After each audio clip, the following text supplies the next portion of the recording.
Welcome back. As promised, we are going to be reviewing and breaking down The Hobbit, the animated Hobbit from 1966.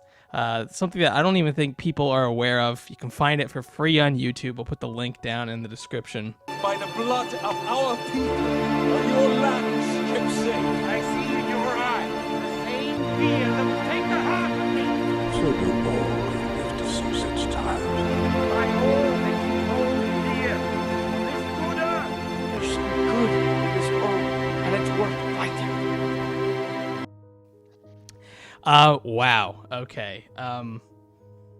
So we covered a little bit about the backstory in our previous video, but the thing about this that I don't know if this is deliberate by the creator to maybe appease Tolkien himself, but the name changes. It's kind of crazy that they changed the names of... If they had the rights, why did they change all the names? Yeah, so they changed what... Do you have a... Thorin's more of a Tauren. Maybe that's just how they read it, though. Smog to Slag. Yep. Became Slag. Gollum to Gloom. Gollum. I think there's still a Gollum. The trolls are... what are the trolls? And they don't turn to stone, they turn to trees. And then we've got instead of goblins, it's the trolls are called groans. The groans. Okay, so trolls are groans. And the goblins are grablins. Grablins, yeah. And then yet we maintain the town city of Dale. We maintain the Arkenstone. We maintain Dale and Erebor kind of get lumped together. Yeah. And the dwarves become humans. Yeah. So there are no other magical creatures, right? It's just Hobbit, and then humans, and then there's like the goblin or the Grablins and the Groans. Yeah. So. Okay, so that's weird to me that they had the rights and they still chose to change those things. I wonder if it was out of some sort of respect to Tolkien to be like, look, I'm making this against his wishes, obviously, so maybe I'll change some stuff up. I don't actually know. They still did it to grab $100,000 from Tolkien. I bet you Tolkien probably cares more that this isn't considered canon because of all the names than he does about the money. That's my guess. Okay. But either way, that aside, the weird names aside. They really went in, so there's a huge emphasis on the Arkenstone. That's the other thing I was gonna say. Yeah. I mean, I haven't read the book in a while. I don't feel like the book really emphasized the Arkenstone. And the 1977 rank and base version didn't mention the Arkenstone at all, did it? I don't think it did. I don't think it did. No. Yeah. So, but Arkenstone's like central here, and they used the Arkenstone to kill Slag. And it's interesting that the Arkenstone plays such a prominent role here and in Peter Jackson's Hobbit. And they gave Bilbo a girlfriend. Yeah, a princess. Yeah. So one thing I wanted to say before, we got these other versions. The fantasy genre had a very strict structure, it seems, in terms of like, a knight going out, slaying a dragon, getting the princess. Like it was very, very samey all across the board when it came to these kind of fantasy stories. And they're kind of tapping into that with this because a lot of the changes they make are getting rid of the intricacies that Tolkien put in and kind of getting back to a very more they simplified it. Yeah. It's like, why is Bilbo going? He's going because he wants to get laid. Well, but also he's the chosen one. So they bring in the chosen one. Which is interesting. But he doesn't want to go. No. But he didn't want to go either. No. He went anyway. This one actually makes more sense. So I was gonna say, I was trying to find a way to say it without coming out and saying it like that because it'll make me think this is the better one. But this one has the best reason for Bilbo to go on this adventure. The other ones focus primarily on this idea that Bilbo is actually bored with his life and is yearning for adventure. But also, why Bilbo? That's a question I've struggled with for a long time, because once it's all said and done, obviously Bilbo is a great choice, and then Frodo a great choice afterwards. But why Bilbo the first time? Like, why did Gandalf choose Bilbo? It is very wishy-washy in terms of, I've met Bilbo before when he was very young. I think he'd make a great burglar, and I sense something in him, maybe a yearning for adventure. But that's kind of it. This one has a chosen one motif where it's Bilbo is the guy, and so we must make him come with us. And so I actually, to me, that's a much stronger reason for the character to go than what happens in the actual Hobbit, which is interesting.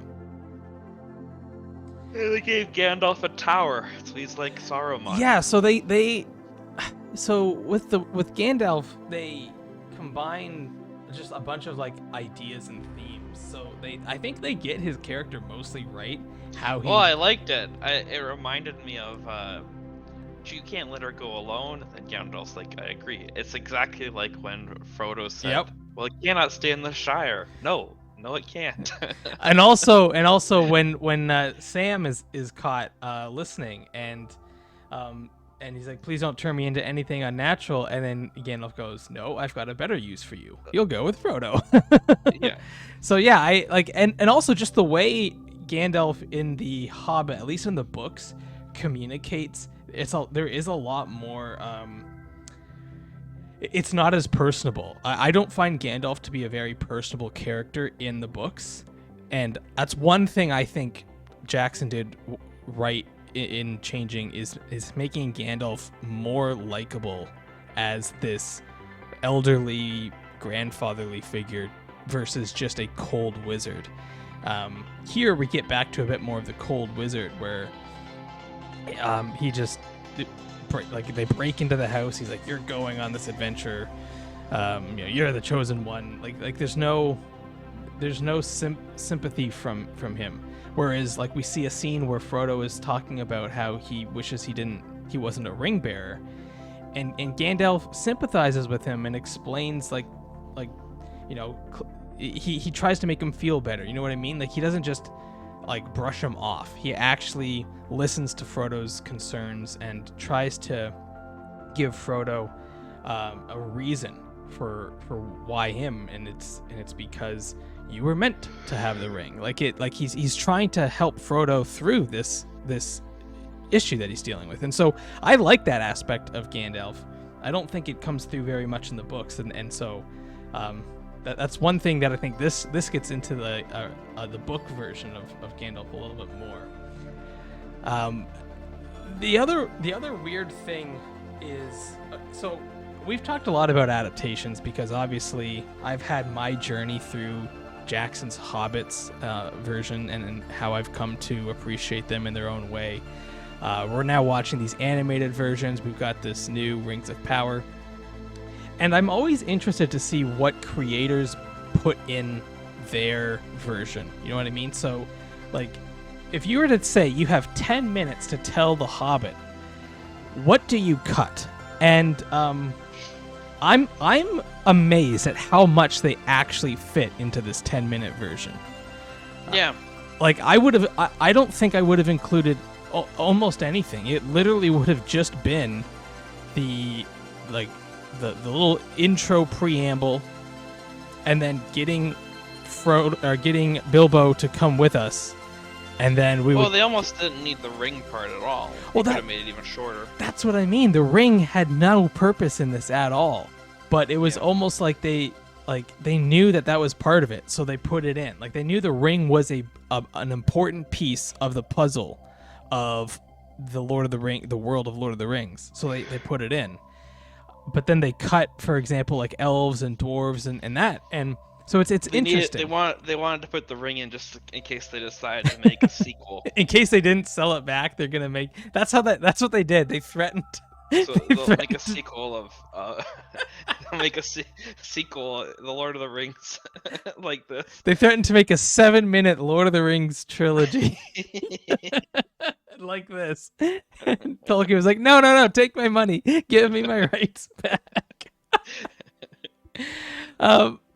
So yeah, it's interesting to see how much they crammed in there because, yeah, like you're right. Like the whole, like all of a sudden, Frodo just falls down a hole, Bilbo just falls down a hole, and it's so random, and it's so the jumps are so abrupt. There is no like continuity where, like, for example, when Bilbo gets the ring and gets his way out following Gollum, it then just says they meet up at the other side of the mountain.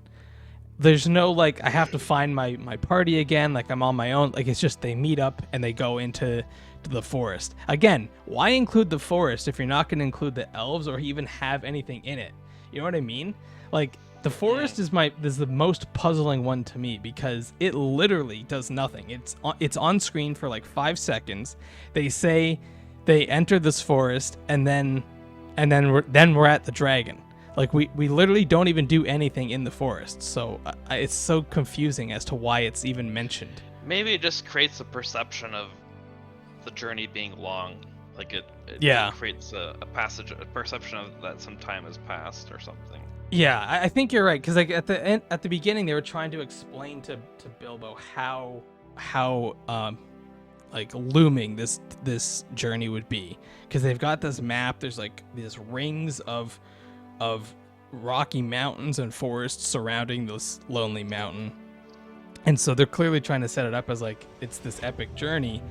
But then when you get to the forest and you breeze right past it, thinking back, I'm just like, why even like it's nothing. Well, you think about and it ends with the defeat of Slag. Just remember, Smaug is dead in like the first few minutes of the third Hobbit movie. Yep. So and then we have epic CGI battles to watch. No, I mean, so the thing is, I like the idea of ending it close to the destruction of the dragon because I think. Well, I mean, it makes a lot of sense to be honest. Yeah, because like it sounds like that would be the end of the Hobbit. Yeah, and then you kind of clean it up afterwards. I get why. I mean, like I get the idea that Peter Jackson went for, and I know there was a lot of other stuff behind the scenes, but there is some of this in the Hobbit book itself, a little bit. It just to me, I think it's kind of weird to kill the dragon off basically at the end of the second one. I know it's at the end of the first, at the beginning of the first one, but like. Essentially, we end the second movie with the dragon taking off. We start the third movie with the dragon attacking the city, and then boom, it's done. To me, I kind of like this idea where like the goal is the dragon, and then once that's done, it's a quick wrap up. And so yeah, it's just it's very you know, I will say I think the overall idea that they were going for is somewhat consistent with what Tolkien was going for. Obviously, this is a lot more condensed and they completely changed the story in terms of like the intricacies of like what Dale is relative to the mountain. There's no dwarves, elves, all that kind of stuff. But in terms of getting they included the trolls. Yep. Which I think was a good choice. I guess I do see why they skipped it, but I thought Riddles in the Dark would have been having some riddles. Yeah, so I was expecting riddles as well, and then afterwards thinking about the runtime, thinking about how much they compact into it, as much as people may like the riddles, I actually kind of like this version of the ring slightly better. So the ring here almost magicked itself onto Bilbo's hand. Because he was destined. Because he was destined to have it. Mm-hmm. And so I kind of like that idea where he didn't even have to like steal it with a riddle or anything. Like he lands down there and the ring comes to him. It's this weird connection that he has with not that I'm saying that should happen in like in Jackson's version, but in this version, because we've gone with this chosen one, I kind of like the idea. I mean, we don't even know what the ring does in this version. Like in this version, the ring didn't turn him invisible. Well, it might have. It's not clear because it's on his hand the whole time, and yet people seem to interact with him still. So, yeah, it's kind of weird like that. What's the deal with including the watchman that fell asleep? Humor, maybe? I'm not sure. Is that it? Because like other than that, the guy has no bearing on the story. So is it just for the? It's just for the joke. or I don't know. Maybe he's supposed to represent the 12, or is it 11? Is it 12 including Thorin? So maybe he's supposed to represent the other 11 dwarfs. Yeah, I know, but I get and I guess he's also supposed to like represent like Dale proper in the story in terms of having like people on the lookout for the dragon and whatnot. So like I guess I can kind of see what they're going for, but yeah, you're right. They lumped a lot of characters into a guy that has no lines in this. You can make a joke about how the hobbits, the dwarfs, the 12 dwarfs, didn't have a personality anyway. And you could lump them all into one character.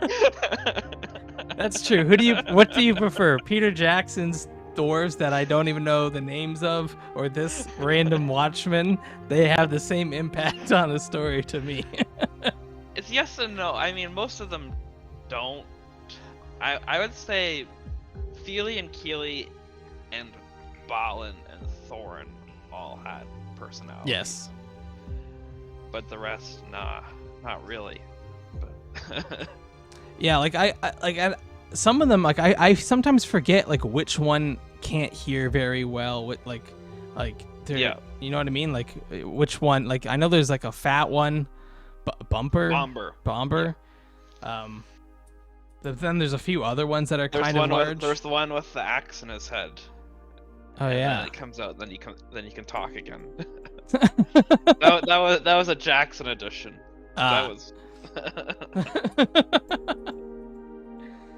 I mean, here's the thing: is once you've made the original trilogy, who's gonna say no? You know what I mean? Like, say you're on set, and Peter Jackson comes up with some crazy idea.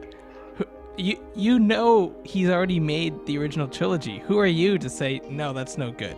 You know what I mean? Like. Oh yeah, no one's gonna say anything. He's the I wouldn't. No, because I remember watching some of those behind the scenes and how he would constantly be like tinkering with like the size of props and whatnot, and everyone thought he was crazy.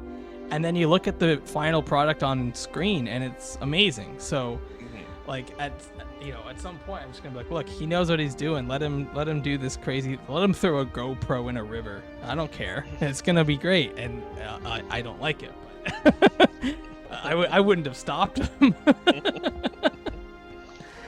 Yeah. So honestly, I mean, I've seen. So. Oh, and we do need to add that I think we said 1966. It's actually 1967. So yeah, it was made in June of 1966, and it wasn't released until 67. Yeah. Is that what they're saying? Okay. Yeah. So, yeah, you're right. Whether it's the 66 or 67 here, let me like look up if there even is one for 67. See, if you look it up on YouTube, it is 60. They claim it's 66, but. I'm just saying that the Wikipedia page says Deitch posted on his blog that it was 1966, but subsequent document discoveries confirmed that these all events occurred in 1967. Okay.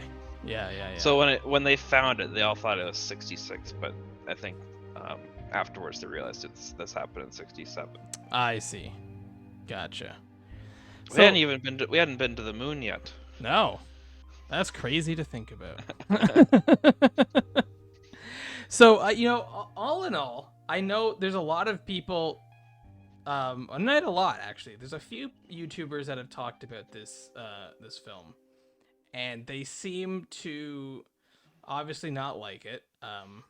But I do think there is still something within this story that is in keeping with Tolkien's ideas, and I think that's You know what? I interesting. mean, I think for if it took them a month to make, it's not that bad. And it's basically one guy did it, the animator. So the one thing I will say is it's almost like somebody's reading the story and then we're seeing a picture book. You know what I mean? Like, because there's no multiple actors or voice actors. It's all one guy talking. And I got some earnest laughs. The Gandalf and everyone showing up to Bilbo's house. It was funny. it was, and Bilbo's reactions are amazing. Like Who are you people? who are you people? And also just the way they draw Bilbo when Bilbo's freaking out. It's the most silliest thing. Everyone coming in is animated really funny too. Yeah. The mouths are just open, they're stuffing things in their mouths. Well, it's so quick. So like the story has been pretty slow up until that, like not slow, it's obviously a quick story, but in terms of like we're seeing long shots of images, like when Gandalf is explaining the prophecy, it's a very long shot of just like us looking at this photo of them sitting around looking at the prophecy. And then when it cuts to Bilbo's house, you're just getting bombarded with images of like people running in, and then they ate all the food, and then Bilbo was freaking out. So like, who are you people? I don't even know what's going on in here.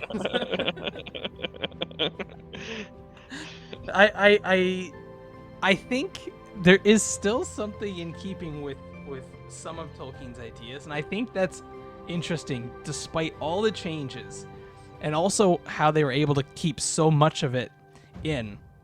Obviously, it's not, I would never show this to anyone and say this is why Lord of the Rings is so good. I would never do that. This is for people who are down the rabbit hole like us, who will appreciate what this is able to bring, but also understand like, okay, this was super rushed. They didn't really get the true gist of the story. I mean, including this weird princess thing going on with Bilbo is weird because Bilbo's a hobbit. They make that You know what? clear. This was completely forgotten about until 2012. Yeah, exactly. So like this is not something that I think, like, I don't want people to run out and watch this if they're not huge fans of Lord of the Rings already. I think this is just a neat addition to people's the visual storytelling of the story. I mean, heck, we're gonna eventually get to the Russian version, and that's going to be another piece of it, and obviously that's not going to hold up super well either, but it's going to be interesting to see what they're able to keep in theirs, because theirs is also much shorter. So I'm actually rather impressed with what they could do in under 15 minutes. If you asked me to tell this story in under 15 minutes, I honestly don't know if I would have included as much as they did. And so I think from that standpoint alone, it's an impressive feat. I would have kept the names the same. I would have kept the names the same too. I would not have changed the names. But other than that, in terms And I of think getting you have to have dwarves. The Hobbit's about dwarves, basically. Yeah, that's why I thought it was so weird so this is why I was harping on the changing of the species, because Bilbo they make it clear Bilbo's a hobbit. In fact, they even get some details about hobbits in rather nicely. But then they changed all the other people. So like that's what I don't understand. Like they explain what a hobbit is. They explain that, like they even mentioned that hobbits eat a lot of food, which was interesting to include. And then they don't include the dwarves or the elves. So it's just very strange to me. Especially like if you're gonna have 3 characters. Do you know what they got rid of though? They got rid of the thunder giants. Oh, thank God. Okay, so this is gonna be a weird like tangent of mine, because I have a very particular way I like to think about fantasy, and I actually think that these groans turning into trees is better than trolls turning into stone. I actually like this better. But it's less sad too, because the tree. Well, I think they turn into dead trees. They turn into dead trees. Okay. But no, just in terms from a storytelling, like I don't like that the trolls turning to stone, going from like a creature going into an inanimate object. I like the idea of turning into a tree or turning back into nature or something like that. Like there's a theme there that I like. The trolls to stone one kind of goes against that, and that's why I've always kind of been like for the longest time. I mean, I've said this for sure on this show before, but for the longest time, when I first watched Fellowship, I swear Bilbo says that like pixies come up at the first light and turn the trolls into stone. I thought like it was a magical spell that turned them to stone, not the sunlight.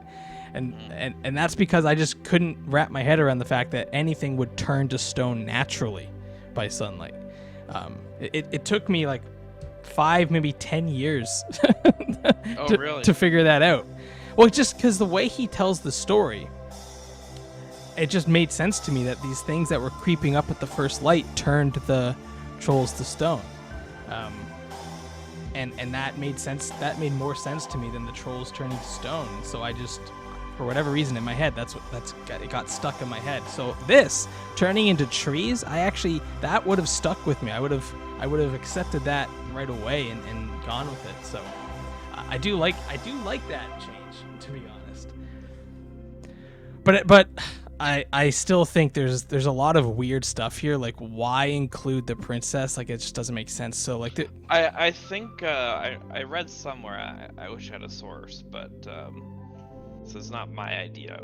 But I think culturally at the time, the idea of Bilbo being a bachelor just wasn't acceptable. That's what I've heard someone else say. Okay, because that's sort of what I was getting at with like the way that older fantasy stories tend to go. Yeah, where it's like everything you do is in search for a bride or something. You know what I mean? Like you're the chosen one. You saved the princess from the dragon, so you marry her. That kind of stuff. I kind of feel like they were just kind of leaning into that.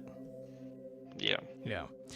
But yeah, I think that just about does it here. Anything else you want to add while we wrap this up? No. Yeah, I think we basically covered it.